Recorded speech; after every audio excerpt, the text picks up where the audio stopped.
The world is changing. Technology has become an important part in our daily life. Business is becoming more complex, so our strategy to market our product or services have to change. In the past, we used segmentation or to define our target market to meet with our product specifications.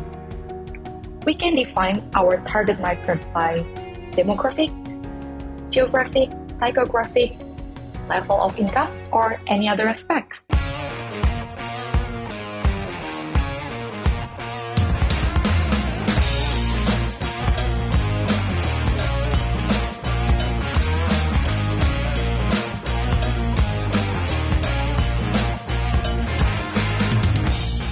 Nowadays, we use communitization. In communitization, companies develop relationship with the company and customer through the community. Such communities can be organic, built by customer, or inorganic, built by company. In short, in segmentation, the nature of the relationship between customer and company is vertical. But in communitization, the nature of relationship is vertical and horizontal. One of the brands that use this communitization is Vespa.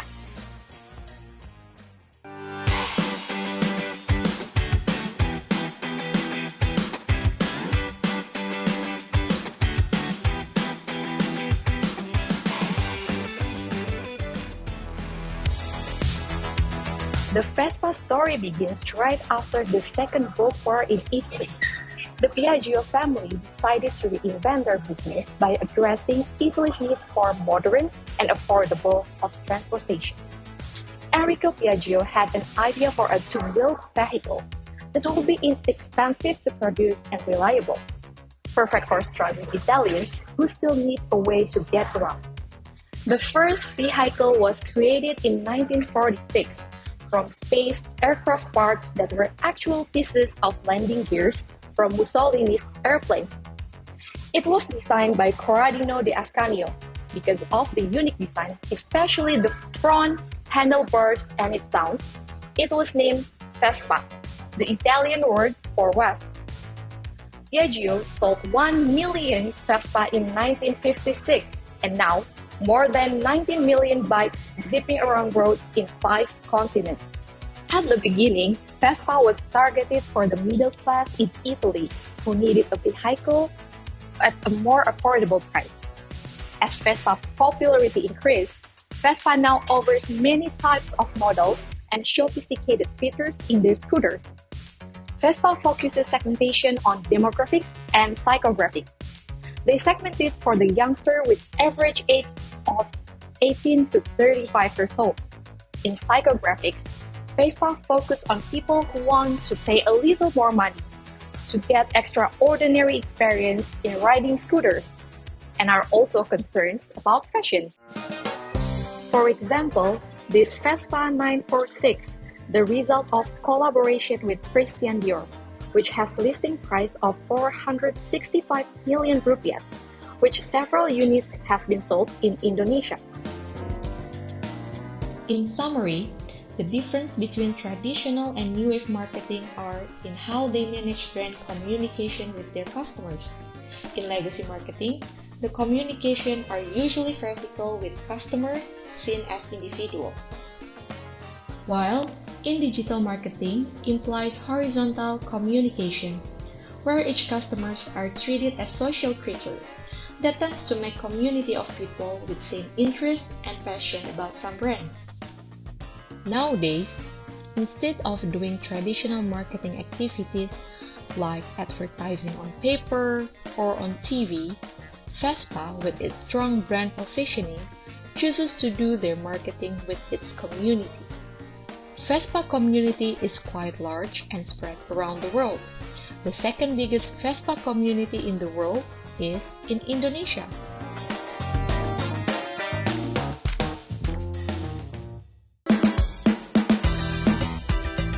In today's marketing, brands like Vespa are managing their communities and not only targeted to specific customer or specific segments.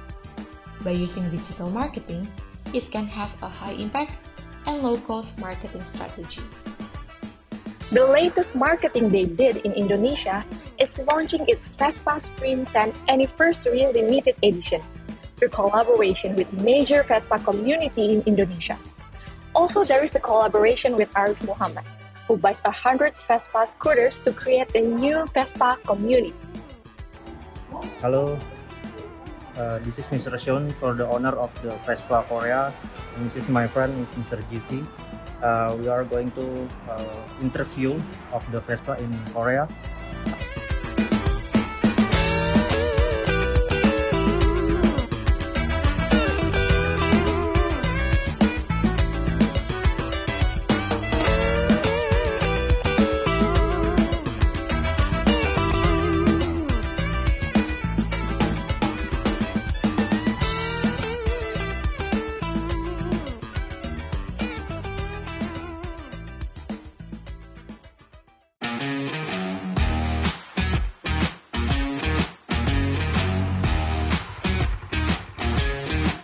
After the communities are identified and even formed, companies need to confirm that their brand or product hits the sweet spot of their customers through a phase called confirmation. One of many companies that has successfully done this strategy happens to be one of my favorite thrill-seeking experience provider. Being one of the most authentic and iconic brand in America and the world, Harley-Davidson has survived 2 world wars, America's Great Depression and Recession, and has been featured in a lot of movies, one of which is the infamous Terminator 3. It all started in 1901, when 21-year-old William S. Harley, a Milwaukee-born mechanical engineer, created a blueprint of an engine designed to fit into a bicycle, which was very innovative and way ahead of its time. Then in 1903, William S. Harley and Arthur Davidson introduced the first Harley-Davidson motorcycle under Harley-Davidson Motor Company. That first model was called the Harley-Davidson Model 1, retailed for $200 and 38 copies were produced. This production marked the first year out of 118 years of operation for Harley-Davidson Motor Company, growing into a multi-billion-dollar company with multiple factories and brand legacy that sticks in the mind of free individuals all around the world. To find out even more, I will let my friend Fajar and his Harley-Davidson to take over. So how did Harley-Davidson apply confirming in their marketing strategy?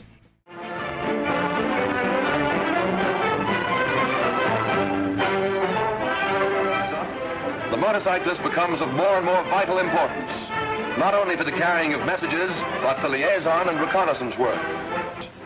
We think this relates to the year of 1911, when Harley-Davidson started to sell their bikes not only to the civilians, but also to the police, mail carriers, and the army. That was when Harley-Davidson would start making real money. For the army specifically, during World War I and World War II.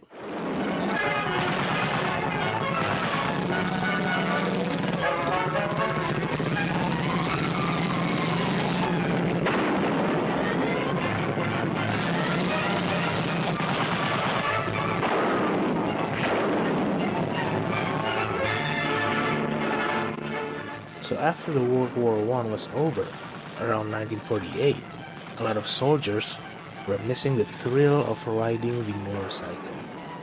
So apparently, they bought back the motorcycles they have used before, meet with each other, and started to ride together. Moment of rest. A rest well earned by a job well done.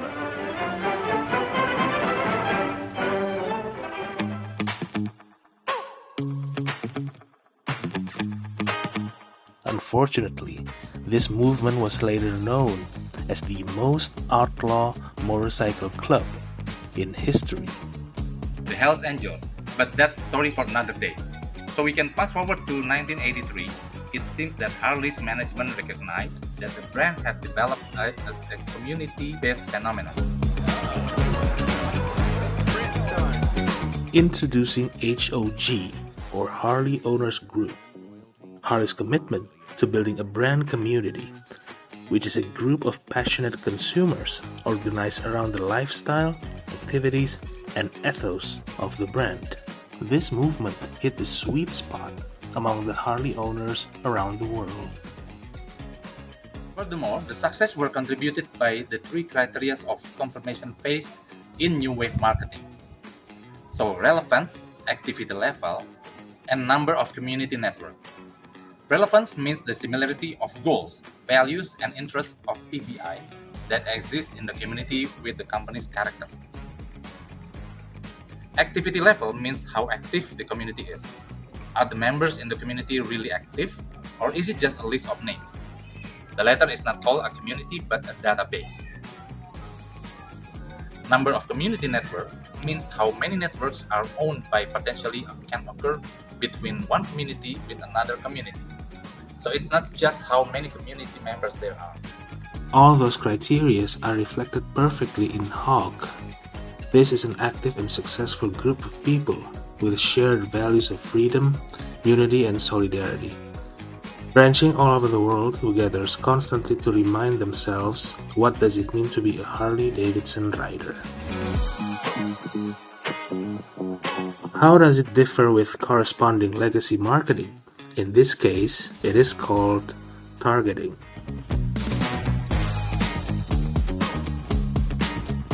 Going back a little, in the 60s there was a shift in the perception of the society.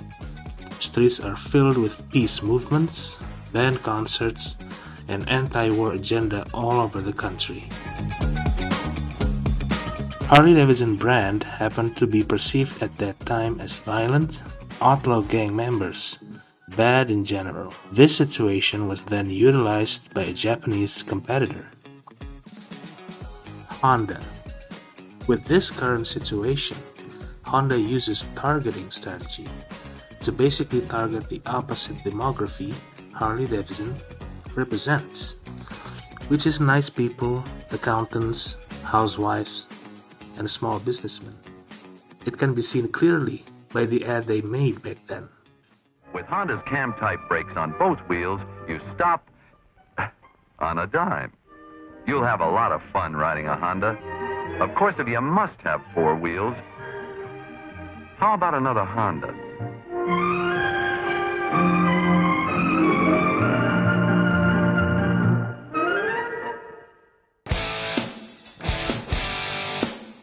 Despite the situation, Harley-Davidson's brand is so strong that it is perceived as more than a bike but a lifestyle, which leads to, does Harley-Davidson apply a low-budget, high-impact marketing strategy?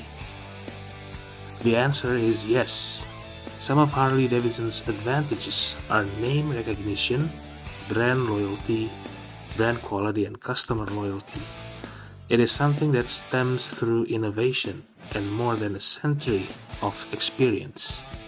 It is also interesting that Harley-Davidson spent nearly $134.6 million on advertising in 2020, which is less compared to $171.4 million in the previous year.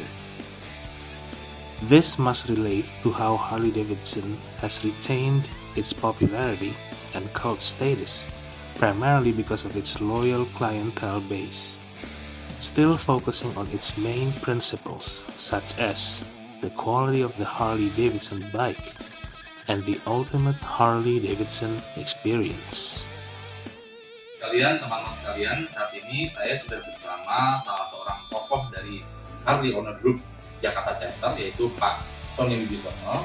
Kita akan berbincang-bincang sedikit dengan beliau tentang bagaimana sih kiprah dari Harley-Davidson di Indonesia dan juga bagaimana support yang dilakukan, kerjasama yang dilakukan oleh Harley Owner Group Jakarta Chapter dengan Harley-Davidson Indonesia.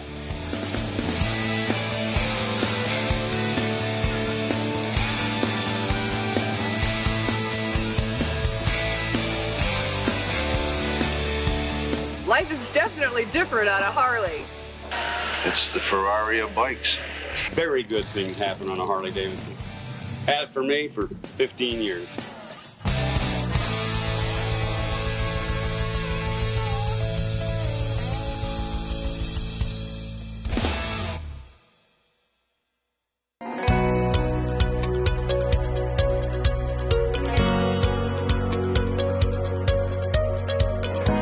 Before you ride your fancy motorbike like Harley Davidson, don't forget to brush your teeth. Yeah, you definitely agree with me. If you smile widely with white and clean teeth, it will increase your self-confidence. Well, actually, this belief started from a marketing campaign for Pepsodent toothpaste. Pepsodent has succeeded in implementing new wave marketing strategy in clarifying its brand with its slogan, namely Pepsodent Smile, making Pepsodent control 64% of the Indonesian market share for toothpaste for decades. Hey, Susie Q, what's cooking with you? Your teeth look whiter than new. My teeth aren't new, but my toothpaste is new Pepsodent. Get with it, kids. New package, new flavor, new formula too means brighter smiles for me and you. Pepsodent toothpaste was introduced to the United States in 1915 by the Pepsodent Company in Chicago, and in 1944 Pepsodent was acquisitioned by Unilever and grew rapidly in United Kingdom. Pepsodent is also a very popular product during the colonial era when Unilever entered Indonesian market around 40. The main products sold by Pepsodent are various types of toothpaste such as cavity prevention, whitening toothpaste, sensitive teeth care, and many other variants offered to the adult and kids consumers, and then followed with toothbrushes and mouthwashes. According to the data shown in infographic, the toothpaste brand Pepsodent was the first product to be selected in the 2021 Indonesian Consumer Self-Care subcategory with a total cumulative score in the 2021 FMCG ranking it's 50.1 points, and in 2022, Pepsodent brand is the number one on the list of top-selling toothpaste brand in e-commerce with a total sales up to 58.5%. Since 1900, Pepsodent has a successful branding started in the United States with its marketing strategy. Pepsodent posed as a beauty creator. The success of Pepsodent marketing campaign has ensured most of the community that white teeth are a beauty standard, and of course it's thanks to brushing teeth with Pepsodent. Pepsodent created a 10-day challenge to clean white teeth, and the reward of good looks triggered the audience. They started using the toothpaste as a routine dose, completing the habit loop marketing, and making the toothpaste business reach to 65% of our households from a mere 7%. In no matter of time, it was the market leader till late 1950s. In implementing the new web marketing, Pepsodent has utilized advertisement and social media to create positive and strong image and ensure good brand visibility. Since 2002, Pepsodent has included a presence indicator inside their package to tell the effectiveness level of the toothpaste to the customer. They also focus on making informative advertisement that urge customers to brush their teeth at night, so in turn, increasing their market demand. Pepsodent targets customers from a young age, so mostly children-centric aggressive advertisement can be seen in their campaign. In that aspect, they try to maintain a family image so that the product also calls out to all members of the family. To strengthen clarification of its brand, Pepsodent launches various campaigns related to product development and to answer customer needs. Sikat gigi dengan Pepsodent, sikat semua permukaan gigi. As a brand that already has an established position at the top of mind of Indonesian customers, Pepsodent started its marketing strategy by building its positioning statement, which is the importance of white teeth and how Pepsodent helps people to achieve it. Senyumlah Indonesia, ayo senyum, senyum yang datang dari hatimu. Further, Pepsodent repositioned itself as one must-have brand to get gum protections and cavity protections. However, their most popular slogan and still used till this day is Pepsodent Smile or Senyum Pepsodent.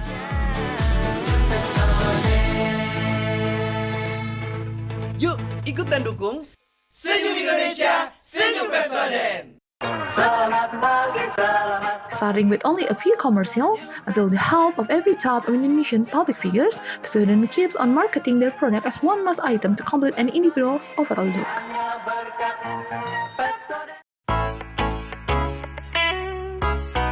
Using the legacy marketing way, Pepsodent has obtained a strong position in industry. Then they add the component of new wave marketing which inspire Pepsodent to clarify the role of the brand in consumers' mind, such as #1 toothpaste in Indonesia, or they can provide content protections. So rather than changing its way, Pepsodent adopts new wave marketing to support its positioning. This allows their old customers to still believe their initial old way of promoting their brand and attract a new segment of consumers with modern thinking, which will only add profits to Pepsodent in the end. Since legacy marketing only allowed them to maintain their product image horizontally, new wave marketing will enable them to continuously clarify their excellence, uniqueness, and position compared to other brands in the same industry.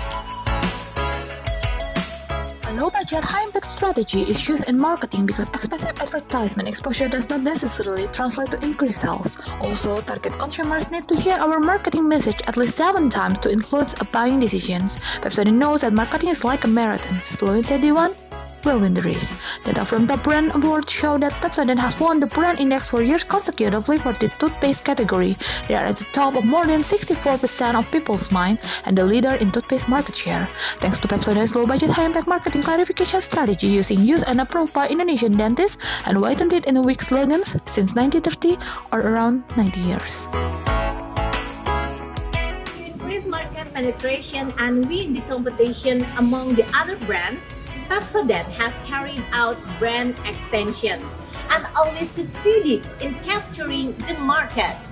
Proof its success in brand clarification, where the brand is not only attached to one certain toothpaste product, but for customer, it is the reflection of the overall production quality performance produced by Pepsodent.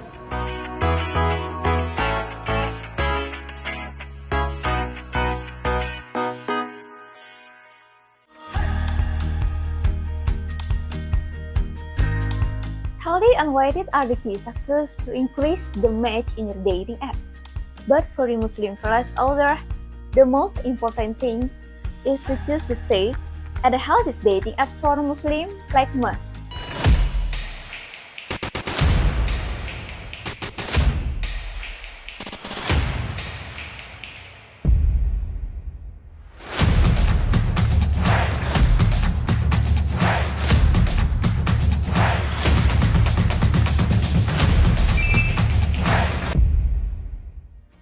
But what we formerly known as Match is not only a common dating app. Different from others, Match has a unique value and it specializes in the Muslim market. Sheldon Jonas, as the founder of the Match, created Match itself because of his disappointment with the existing Muslim dating apps. Since launch in 2015, now Match already has 6 million members in 190 countries and already held 200,000 weddings in the world. Match has several core values which can't be found in other dating apps, such as religious filters and also the chaperones facility. Match is representing the Muslim community. This particular DNA is emerged by the founder. This codification is applied. As we know that, Match is one of the Muslim-led startup company providing a product which is designed or marketed to fulfill the needs of the community. And I'm a Muslim, I'm a practicing Muslim. You know, for me, finding a partner is super important. You know, I was in the professional circles in banking, and so many of the professionals will talk about how hard it is to find a partner. Because as a Muslim, you're not looking for casual dating and hookups and all that. You're looking to find the one. You know, you're looking for something in terms of marriage or something halal. And for me, I saw all these modern apps out there and I thought, why do Muslims not have an app? You know, it seems so obvious to me that we needed something really high quality. So that's why, you know, in 2014, I decided to quit my job. I learned how to build apps. In about 6 months, actually built the first version of Muzmatch on Apple and on Android and released it globally. Since then, thankfully, you know, Muslims clearly love it. You know, we've grown like crazy. We're the biggest in the world now. I think we've got well over 6 million members now. Over 200,000 people around the world have actually found their partner on Muzmatch, which literally blows our minds. So it's so amazing. And there you go, you're showing some of the real couples who met on Muzmatch and got married. Muzz stands for its codification by delivering unique feature as what they also introduced in their campaign. first, to where single Muslim meets. The second, the day they approve. The third, the mass success. The fourth, the Zazat podcast rally. Let's take a look at each campaign.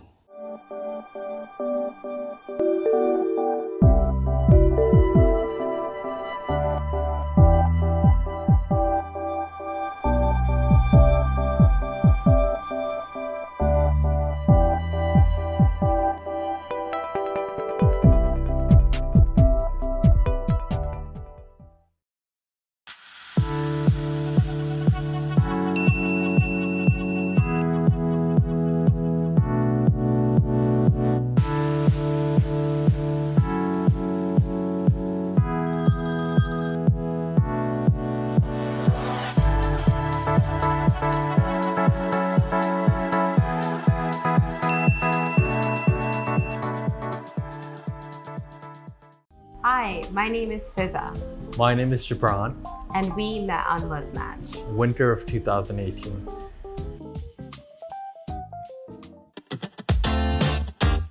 Hi guys, I'm Aisha, Hi, I'm Osman, and we met on Musmatch. 2020. So here's the thing. Shahzad, the CEO of Musmatch, is on a lot of podcasts, always talking about how they're experimenting around with different ideas and trying to improve the halal user experience.